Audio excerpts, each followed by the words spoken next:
Vamos a contestar ahora la pregunta 5 que plantea cómo varía la resistencia debido a la temperatura.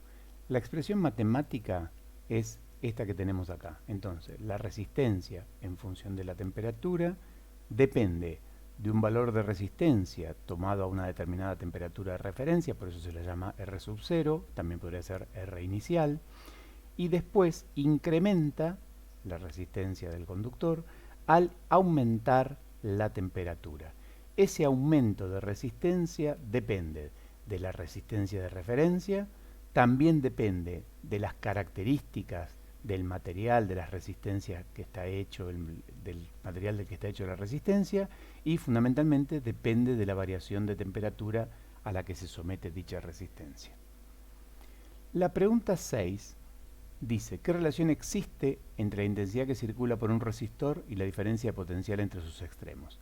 Esto ya de alguna manera lo contestamos cuando charlamos en qué se medía la resistencia. Esta expresión no es ni más ni menos que la ley de Ohm. ¿Qué es lo que establece la ley de Ohm? La ley de Ohm realmente está referida a esta expresión matemática.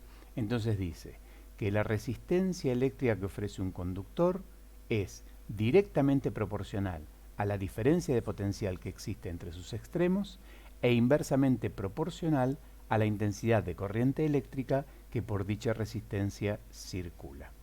Si bien es cierto que la ley de Ohm está definida con esta expresión matemática, a mí siempre me parece que es más entendible despejar la intensidad y analizarla de nuevo.